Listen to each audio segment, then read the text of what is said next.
un giro a la derecha en donde, bueno, se explicaban las políticas que Adolfo Hitler implementó en la Alemania nazi, políticas en donde expropiaban la propiedad privada, en donde, a pesar de que habían algunas empresas privadas, obviamente que fuesen afín con el partido, se les daba directrices sobre cómo y qué debían producir y hacia dónde tenían que distribuirlo. Es decir, cero libre mercado, cero capitalismo. Yo no entiendo cómo hay gente que dice que eso es de extrema derecha, ¿no? Cuando realmente es un intervencionismo característico de los socialistas. Sin embargo, por cierto, que además nazi es nacionalsocialismo. Sin embargo, una de las cosas que tú me llamaste la atención al respecto es que la mayoría de las personas, ¿qué es lo que dicen? Bueno, es que Hitler perseguía comunistas, ¿no? Y como Hitler perseguía comunistas, entonces él no puede ser comunista, pues.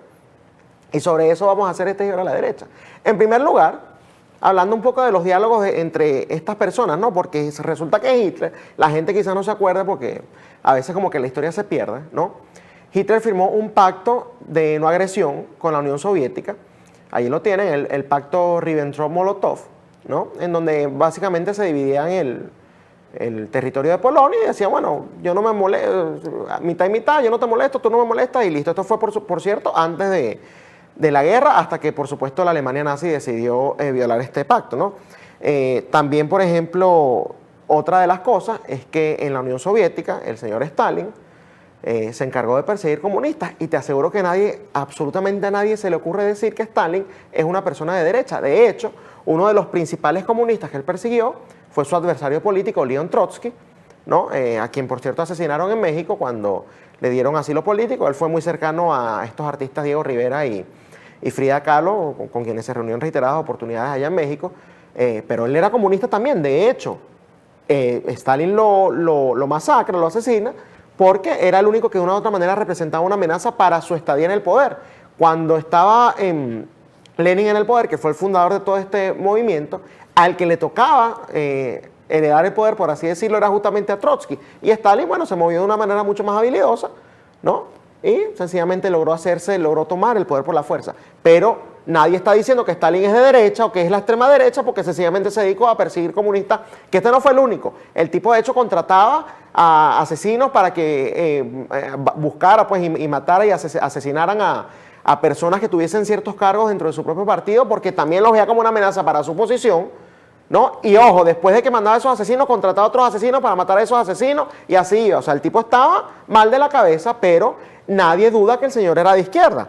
También hablemos de la época moderna, porque resulta que en Ecuador, y este es otro tema, a Guillermo Lasso lo apoyaron varios movimientos progresistas y varios movimientos de izquierda.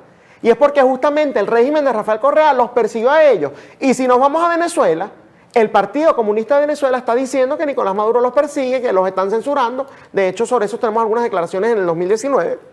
Aquí se están quejando de la censura y están del 2020, quiero decir, se están quejando de la censura, están diciendo que no es lo mismo, han dicho que Maduro ha traicionado el legado de Chávez y todo esto, y en algunas oportunidades han denunciado incluso que se les está persiguiendo y que se les está violando sus derechos, etcétera, etcétera. El Partido Comunista, ahora van a decir entonces que Nicolás Maduro es de derecha o que es capitalista.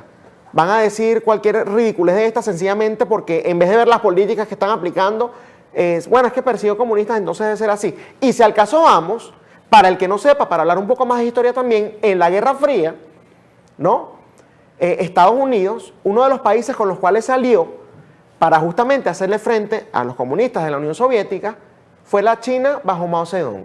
Van a decir ahora que Mao entonces era capitalista porque se alió con los Estados Unidos y no por las políticas que aplicó dentro de su país, dentro de su territorio. Entonces, bueno, ese argumento tan absurdo de que Hitler o Mussolini, que por cierto Mussolini militó en el Partido Comunista, ¿no? Y lo expulsaron porque era un tipo que quería hacerse con el poder, de una u otra manera no quería respetar a la autoridad de ese partido y por eso él fundó después su fascismo, ¿no? Otro extra allí. Entonces van a decir que sencillamente porque persiguieron comunistas, Mussolini y Hitler, son de derecha. Un poquito de historia, un poquito de educación, un poquito de lectura antes de decir esas sandeces.